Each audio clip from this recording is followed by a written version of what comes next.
Dari kumpulan 2 akan membincangkan mengenai pekerjaan tidak formal yang berlaku di Malaysia, terutamanya kepada individu-individu asing, iaitu pekerja-pekerja asing yang seperti pembantu rumah yang bekerja di Malaysia.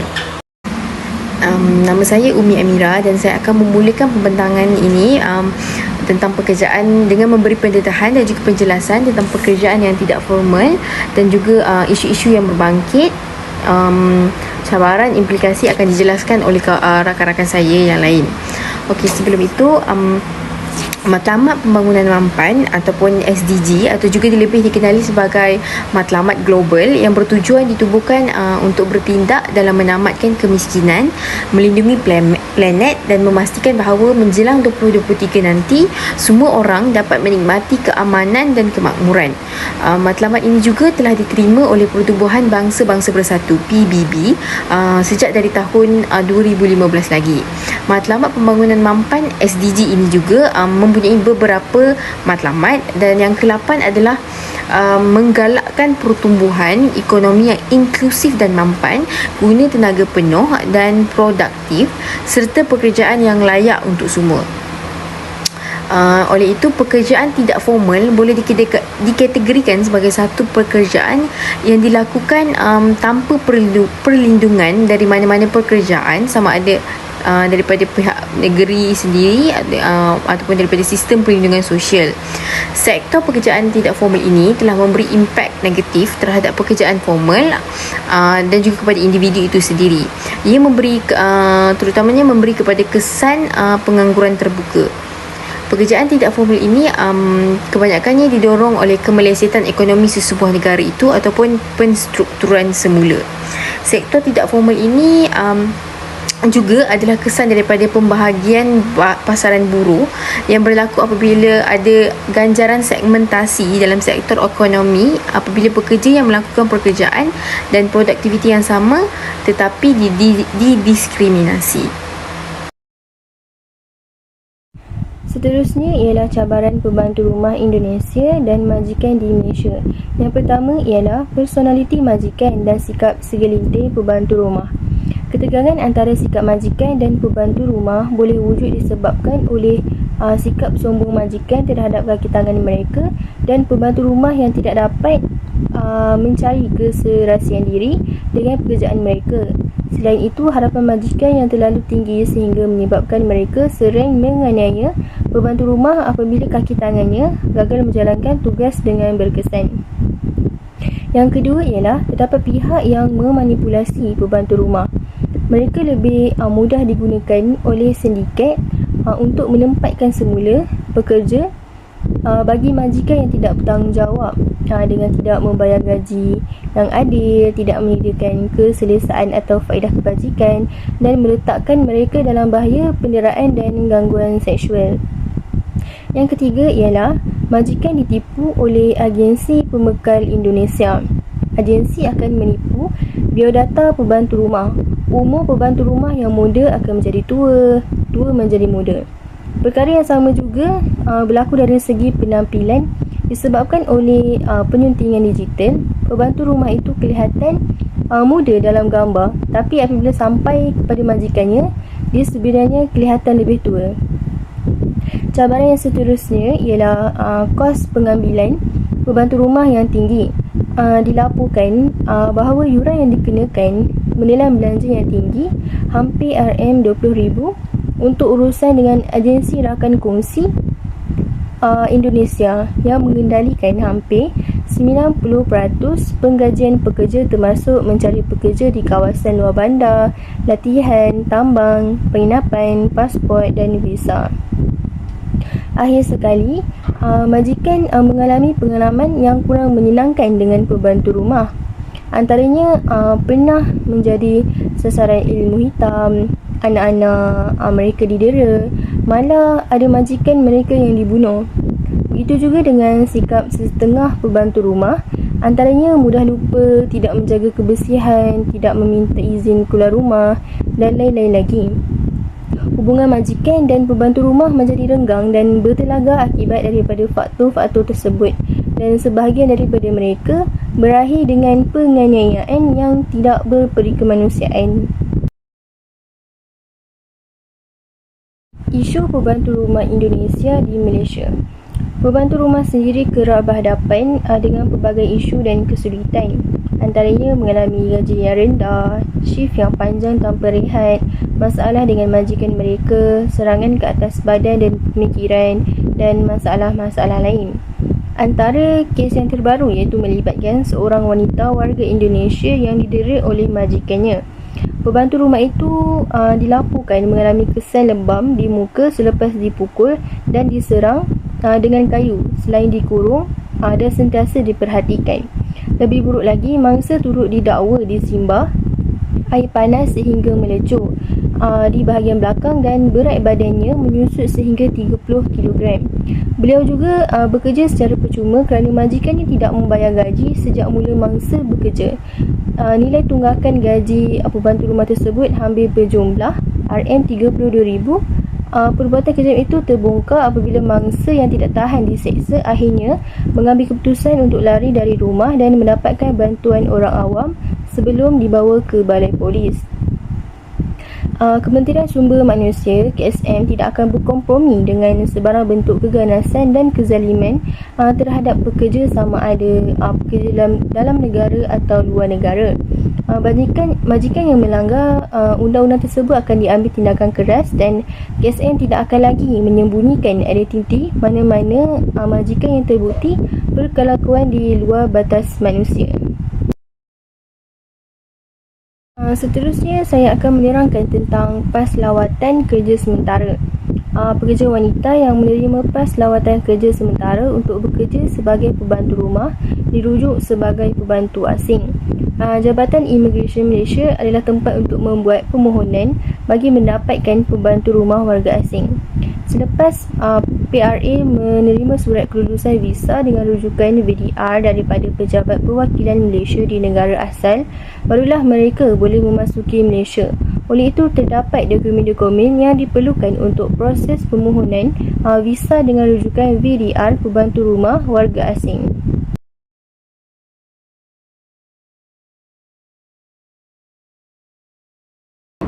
Hai, nama saya Wan Nurul Amsari binti Jais, nombor matrik 270114. Saya akan membahaskan mengenai implikasi daripada isu penderaan pembantu rumah asing, iaitu daripada negara Indonesia. Baiklah, menurut Human Rights Watch HRW, lebih daripada 90% pembantu rumah di Malaysia ini berasal dan kebanyakannya berasal daripada negara Indonesia, dan yang selebihnya pula berasal daripada negeri Myanmar, Filipina, Vietnam dan juga Thailand. Daripada impak ataupun implikasi daripada isu penderaan pembantu rumah asing ini, ianya menyebabkan dan menjejaskan hubungan harmoni di antara Malaysia dan juga Indonesia serta dengan negara-negara luar. So, insiden yang kecil ini mempunyai pengaruh yang sangat ketara, terutama dalam bidang diplomasi, hubungan antara bangsa, keadilan dan juga pentadbiran undang-undang di negara Malaysia itu sendiri. Ini jelas menunjukkan selain berpotensi merosakkan hubungan harmoni di antara negara-negara yang lain dengan negara Malaysia, isu ini juga boleh menyebabkan krisis kepercayaan kepada kerajaan Malaysia terjejas dan sistem perundangan negara kita dipandang rendah oleh negara-negara yang lain. Implikasi yang kedua daripada isu penderaan pembantu rumah asing ini ialah kadar pembantu rumah asing semakin berkurangan kerana fobia terhadap penderaan yang berlaku. Penderaan dari segi fizikal maupun mental yang berlaku terhadap golongan pembantu rumah asing ini akan menyebabkan kurangnya pekerja asing dalam sektor pembantu rumah. Hal ini kerana penderaan yang dilakukan oleh majikan mereka akan menimbulkan tindakan mogok daripada pekerja, khususnya pembantu rumah asing daripada negara-negara lain seperti Indonesia, Myanmar, Vietnam, Thailand, Filipina dan banyak lagi.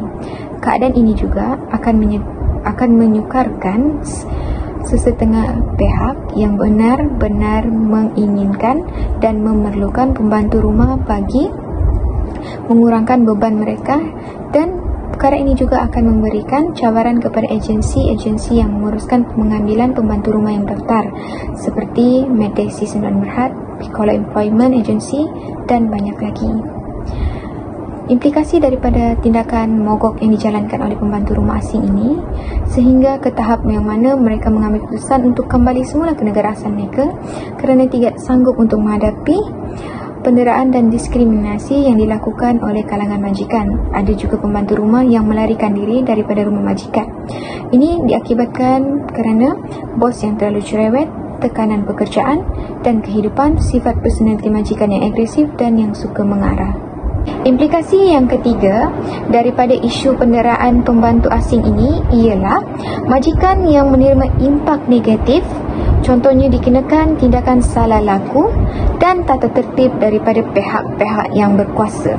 Selain daripada itu, majikan juga menjadi mangsa sihir gelap dan anak majikan yang teraniayai iaitu juga turut didera oleh pembantu rumah. Perkara sebegini berlaku disebabkan oleh rasa tidak puas hati daripada pembantu rumah tersebut, iaitu dendam peribadi seorang pembantu rumah yang menghadapi penderaan.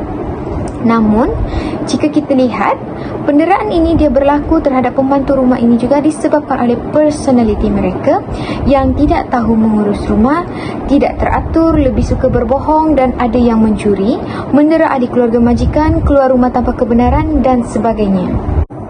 Kesimpulannya, isu penderaan yang berlaku terhadap pembantu rumah asing ini bukan sahaja daripada negara Indonesia, Myanmar dan Filipina, malah untuk kesemua negara.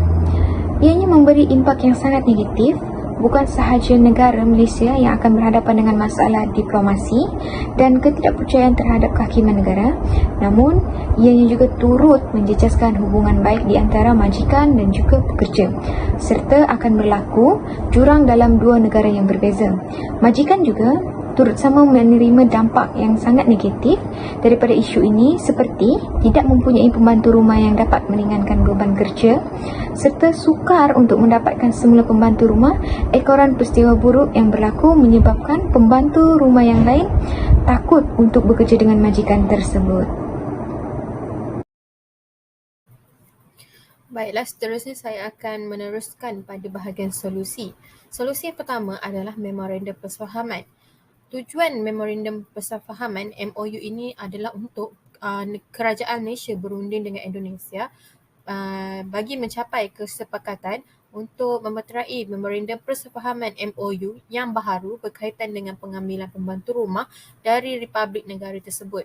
Selain itu, MOU ini juga bertujuan untuk berfokuskan tentang pengambilan tentang perlindungan pembantu rumah yang diimport dari Indonesia serta untuk melindungi hak-hak pembantu rumah asing yang dibawa masuk ke dalam Malaysia supaya isu-isu yang telah dijelaskan tadi dapat dihindari.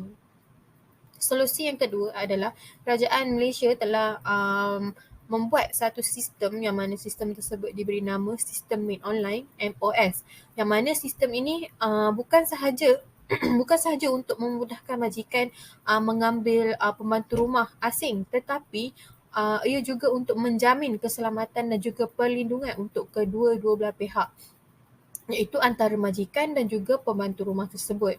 Jadi fungsi sistem ini adalah seperti perincian maklumat yang telah dimasukkan di dalam sistem tersebut. Jadi kerajaan dapat menganalisa sama ada pembantu ataupun majikan tersebut layak untuk mengambil pembantu rumah dan juga adakah pembantu rumah tersebut layak untuk bekerja ataupun untuk diambil bekerja melalui latar belakang dan juga maklumat-maklumat yang telah dimasukkan di dalam sistem MOS tersebut. Solusi yang ketiga adalah perkeso untuk pekerja tidak formal. Seperti yang kita tahu, perkeso ni merupakan caruman hanya untuk sektor swasta.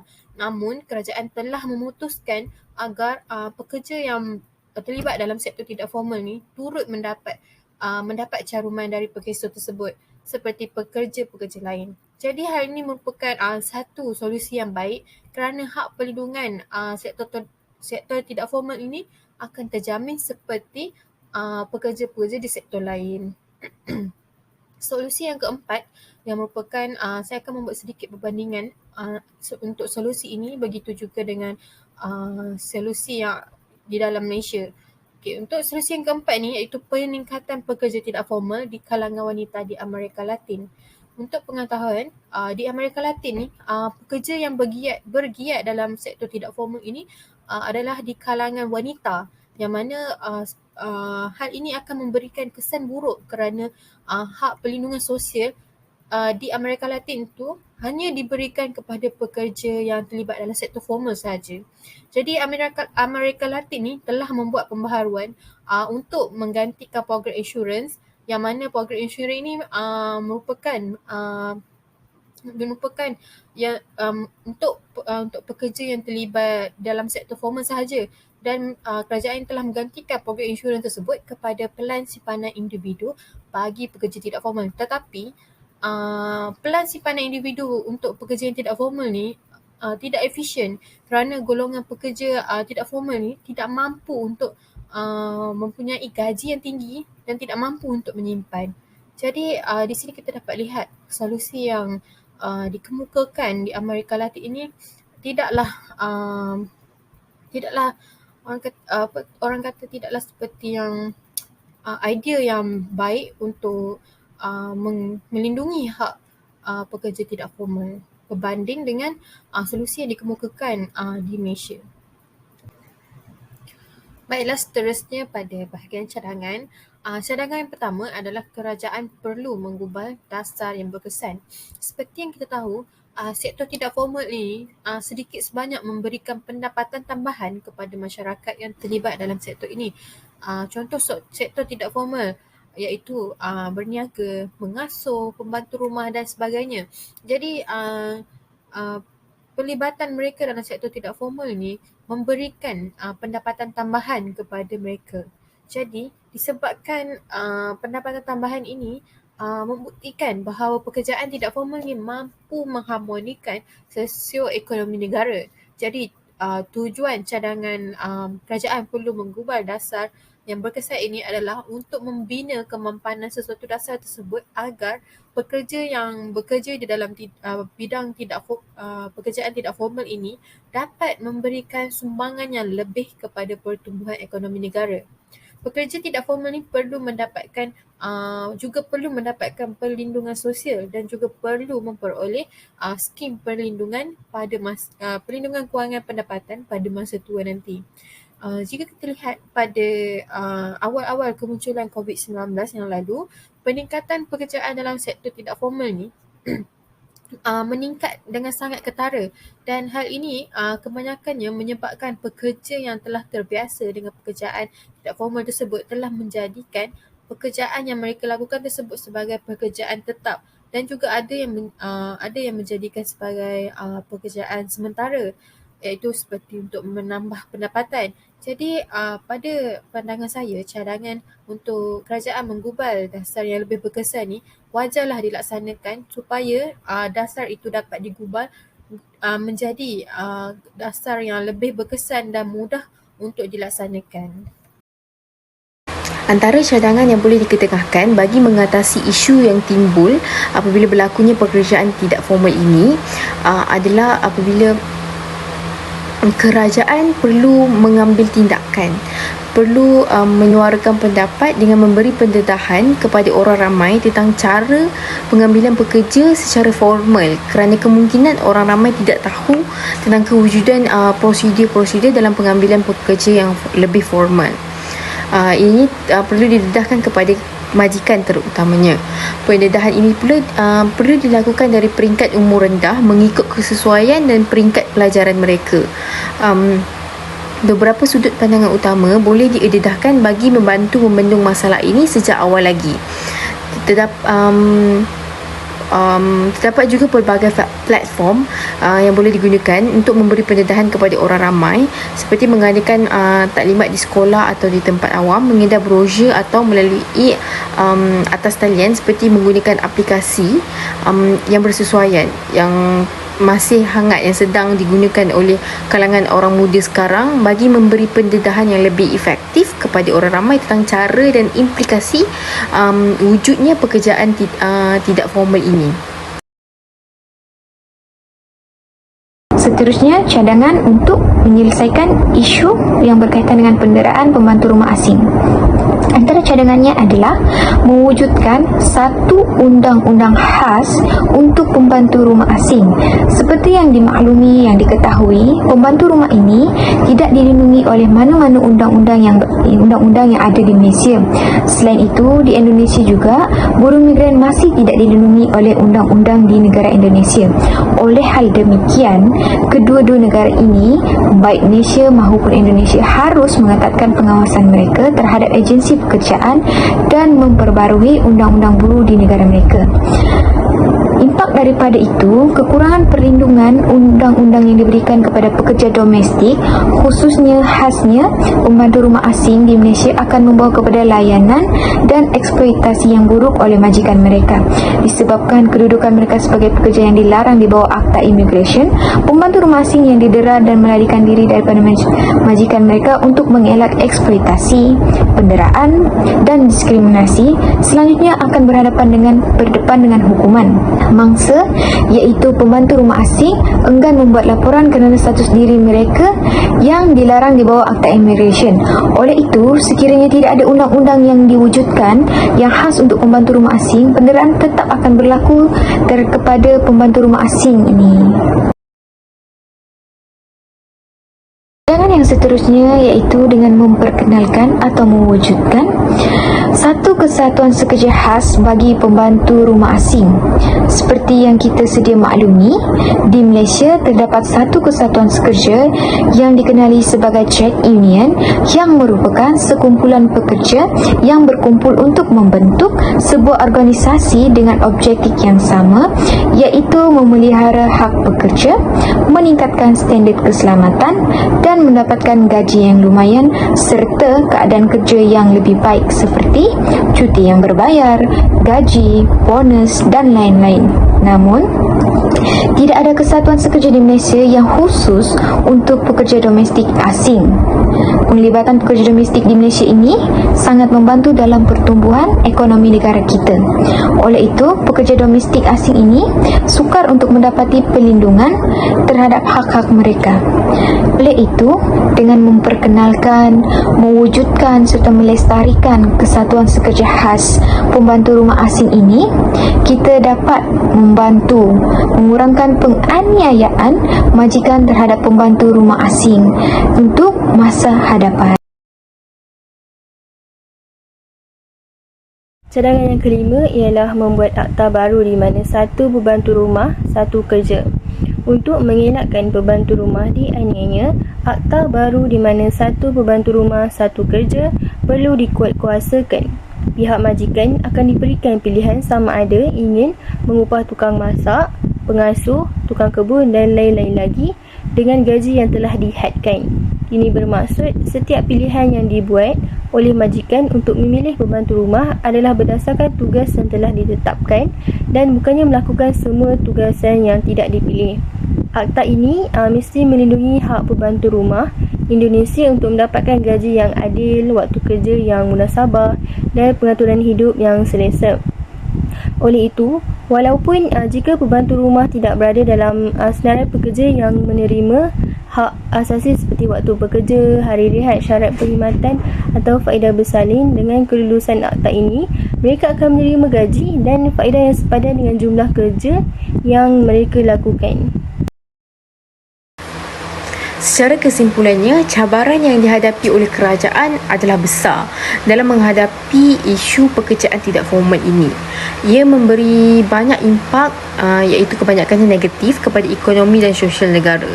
Hal ini berlaku apabila ia mendorong kepada peningkatan kadar pengangguran dan ketidakadilan dalam sektor pekerjaan yang mendorong kepada ketidakstabilan ekonomi negara.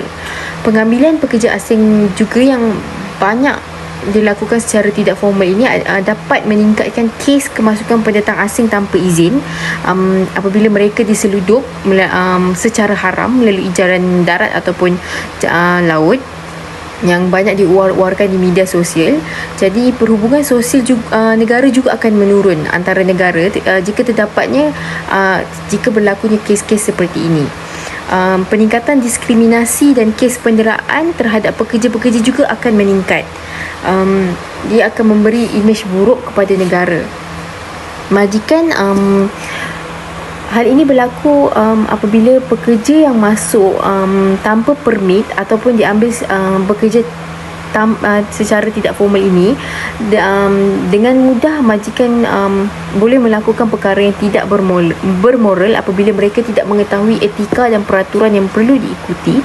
Walaupun mereka mengetahui etika dan peraturan, kemungkinan untuk mereka melanggar adalah besar kerana mereka pekerja-pekerja tidak formal ini tidak mengetahui dan tidak mempunyai perlindungan yang sepatutnya mereka miliki. Jadi pihak-pihak berkepentingan dan pihak-pihak yang bertanggungjawab seperti majikan, pekerja dan kerajaan, iaitu pihak tripartite, perlu tahu dan memastikan peraturan dan kebajikan masing-masing dapat dijaga. Perlu sentiasa mengikuti perkembangan agar perkara-perkara ini tidak terus berleluasa.